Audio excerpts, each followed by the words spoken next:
Saudações, senhores e senhoras. Hoje eu quero tratar do seguinte tema: cadernos, se mal usados, podem prejudicar o seu autoconhecimento. Você tem a proposta de se compreender melhor, de entender as circunstâncias que lhe impactam, mas, por um desconhecimento, acabar fazendo o oposto do que você pretende.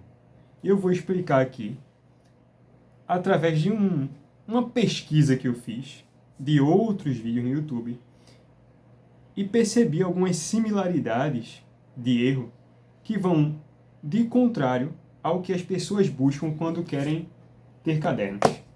E o propósito desses cadernos seja ou mapear as suas sensações íntimas, se conhecer melhor, ter uma nítida visão de onde você procura chegar através de um acompanhamento da sua evolução, você quer sentir avançando, para aqueles que querem ser escritores, para aqueles que têm na escrita um modo de aliviar o sofrimento inevitável. Eu vou dividir aqui esse vídeo em 3 erros. Não vou me deter muito em aprofundar todos esses erros, mas eu vou os dispor de uma elucidação máxima. E você vai sentir o que não fazer quando você quer fazer o certo com os cadernos. Desenvolver bem a escrita, aprender a se expressar melhor, ter uma lucidez das ideias, de uma forma que você sinta que está evoluindo e não somente ocupando espaço no papel. É o seguinte: o primeiro erro que 90% das pessoas cometem ao começar a escrever e ao adotar cadernos na sua rotina é fazer dos seus cadernos um diário. E nessa hora você me olha: como assim? Como é que fazer do meu caderno um diário vai me prejudicar? Eu não estou escrevendo como eu me sinto? É aí que está o problema. Um diário, ele não possui o comprometimento com a profundidade das coisas, ou com as aparências em que você pode pressupor que aquele dado ali lhe está oferecendo. Vamos chamar aqui de couraças. Se você escreve fazendo dos seus cadernos diários, o que você diz, na maioria das vezes, não é o que você quer dizer. É o que você, no fundo, por uma criação mirabolante de como você acha satisfatória a escrita, vai lhe transmitir essa sua falsa sensação de domínio na escrita. Você vai escrever sobre um acontecimento no seu dia e, ao ver o papel sendo preenchido, vai ter aquela gratificação, aquela recompensa de que você fez alguma coisa. Mas, com o passar dos dias, aquela observação vai ser inútil. Você não vai tomar nela um conhecimento a longo prazo. Não é atemporal. Não vai nutrir você em fomes futuras. O diário, ele está mais para um adolescente que, procurando trancar com algum cadeado, esconde as palavras até de si mesma. O diário, ele não pode ser a opção desejável de quem procura buscar um conhecimento verdadeiro de si mesmo. Porque, como diário, ele vai se ocupar de tomar notas de acontecimentos rotineiros, a sua máxima habilidade, a sua única capacidade é a de dizer o que aconteceu. Saí, fui a algum parque e tomei um sorvete. Saí, fui até o shopping. Saí, fui até um certo local e esperei numa fila. E me aconteceu tal coisa. Esses registros, eles não conservam a essência da experiência, mas apenas a vestimenta, o exterior do acontecimento. E o pior disso é que pode virar um hábito. E esse hábito evolui para o segundo erro, que é a descrição quase jornalística dos acontecimentos. Como Joseph Conrad falou uma vez, jornalismo é uma coisa escrita por idiotas para ser lida por imbecis. O ato de descrever as coisas jornalisticamente, como se você estivesse trabalhando no informativo para terceiros, ele é uma outra forma de engano de que você presume de que está escrevendo alguma coisa que tenha relevância. Esse primeiro erro do diário, que evolui através do hábito para quase uma escrita jornalística, você vai começar a comentar os acontecimentos do dia como se fosse um compromisso de manter atualizado tudo o que tem acontecido com você. E o problema é que essa descrição ainda não entrou na esfera íntima. Você não consegue se transportar para a sua escrita. E o motivo pelo qual você não consegue se transportar na sua escrita é que o próprio ato de escrever pode lhe induzir a se manter naquilo que está ao seu alcance. Você precisa manter a satisfação ao escrever. E aí entra o terceiro erro. Eu vou juntar esses três erros como um só. São três cabeças de uma mesma besta. O terceiro erro é a espera para sentir-se convidado a escrever, como uma espécie de arrebatamento impulsivo que, ao escrever, você tem no seu dia o maior dos contentamentos. Só possui essa espécie de gratificação aqueles que escrevem pouco, porque não precisam se comprometer em longo prazo ou por tempo até a exaustão que a escrita se torne renhida. Os que mais sentem prazer ao escrever são aqueles que ou estão começando a escrever ou aqueles que escrevem apenas para si mesmos. E o conhecimento ele fica retido em meras descrições. Não passa de uma adulação, uma prostração ao ego, a uma satisfação das vontades. E aí você chega nessa etapa do vídeo e beleza, eu entendi que eu cometo esses erros. Talvez eu escreva há muitos anos, tenha desanimado, parado, mas o que é que eu preciso fazer? E aí eu vou colocar um bônus, o quarto erro. Esse aqui é o maior costume entre as pessoas que começam a escrever e que possuem lá uma mínima capacidade de expressão, que são aqueles que adotam na escrita, nos seus cadernos, aforismas. Eu acredito que essa é a pior espécie de aberração quando a pessoa que se pretende por aforismas não desenvolveu ainda a capacidade da extensão da palavra. É um disfarce preguiçoso para tentar sintetizar uma experiência.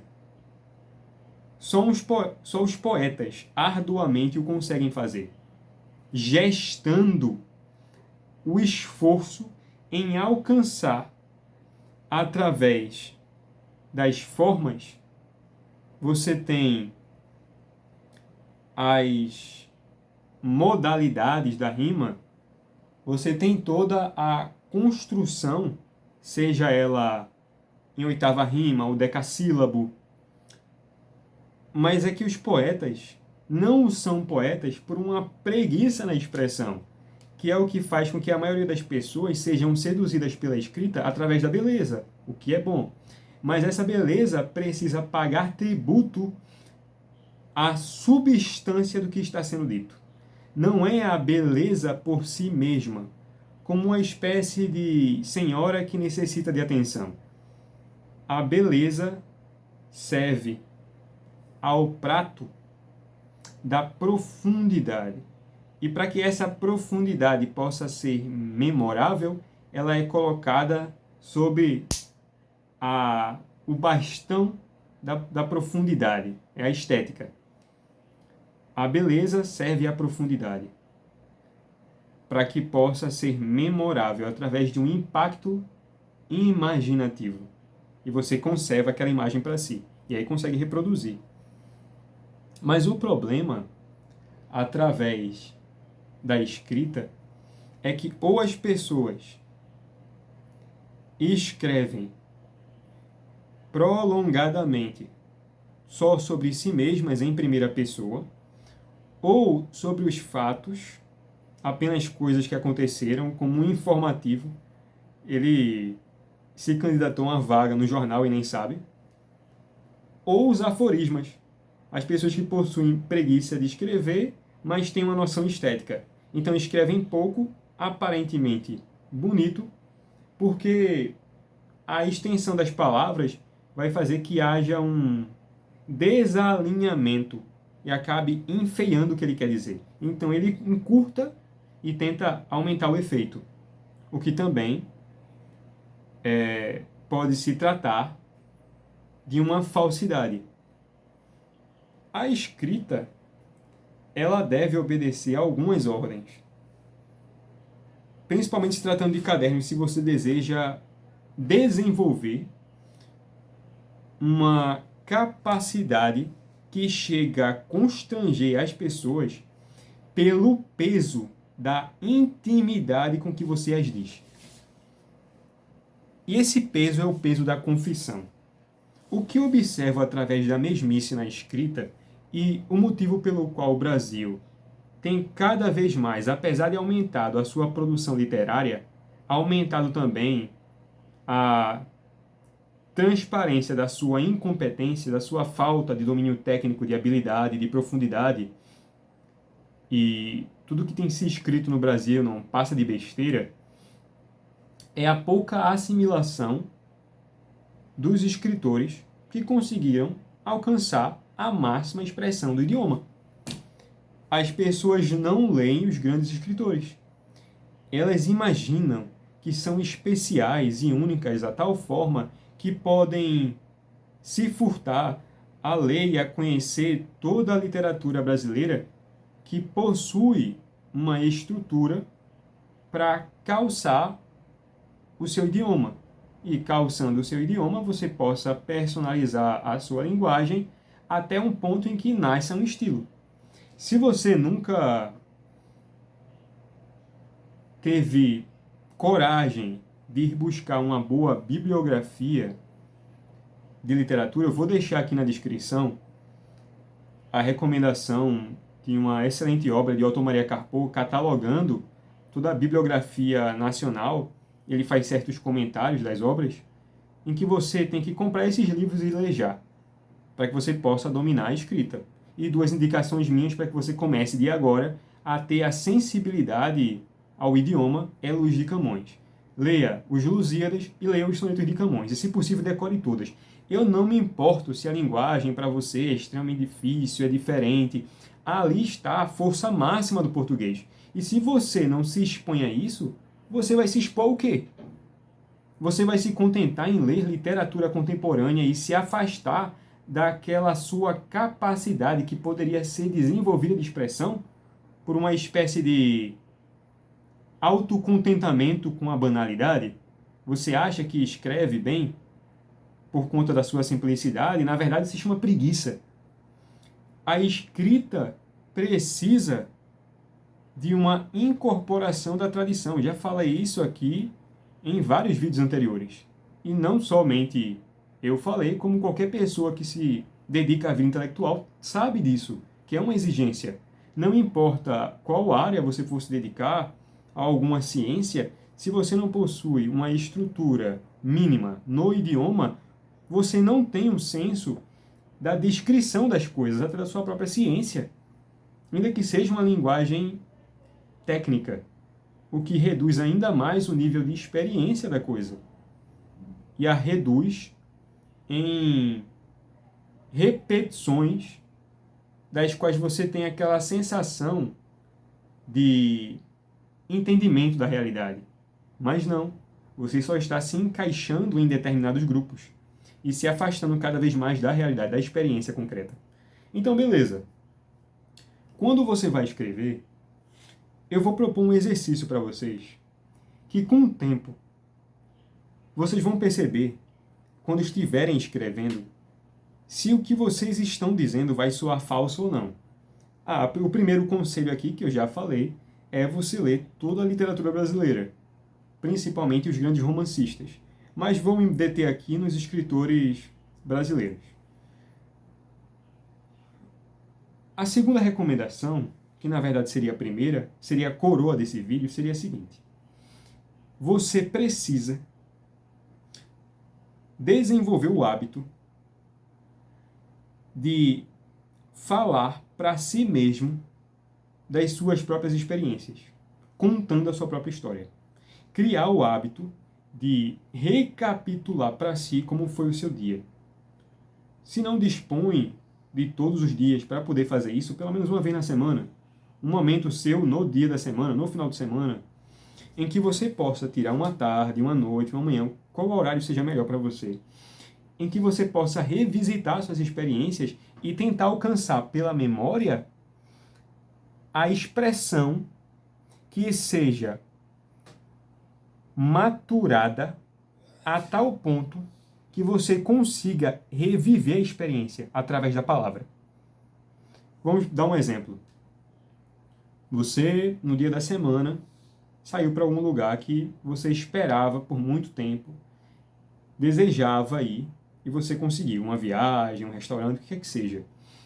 E passado alguns dias, você se põe em silêncio e tenta resgatar a experiência vivida, contando para si mesmo. Inicialmente, as falas vão ser muito tímidas e capengas, e elas só vão alcançar a descrição imediata.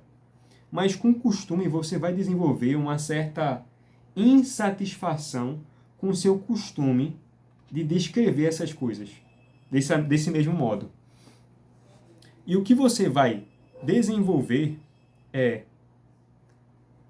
uma observância na sua fala, se você está sendo falso ou não. Portanto, o que eu estou sugerindo aqui é que antes da manutenção da própria escrita, que você consiga observar se o que você está escrevendo tem verdadeiramente uma atemporalidade, a profundidade através da verdade das coisas, é você começar a observar isso na sua linguagem.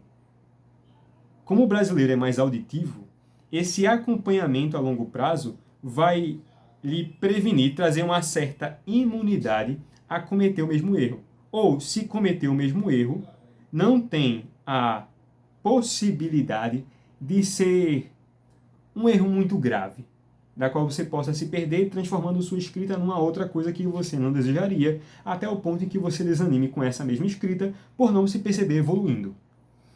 Então, nessa disposição em confessar as coisas, em reviver as coisas pela palavra, de reviver a experiência através da confissão, ao escrever, você vai conseguir ver sem muito esforço se você está sendo verdadeiro ou falso.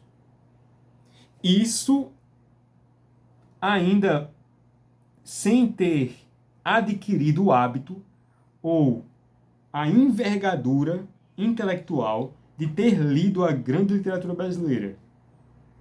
É essa experiência que pode, em curto prazo, lhe dar um manejo maior para poder descrever as coisas. Isso vai lhe afastar da primeira pessoa. Quanto maior for a sua disposição em aceitar o desconforto pela tendência, o costume e descrever tudo em primeira pessoa, com maior velocidade você vai conseguir chegar à expansão, que é quase uma nudez da experiência. Você vai sentir nu no meio de um ambiente completamente novo. Mas, se qualquer atividade do seu dia lhe acossa para ficar num canto entretido consigo mesmo, porque tudo que você quer saber é de que maneira as coisas te afetam, você não vai desenvolver um conhecimento sobre si mesmo. Esse é que é o paradoxo.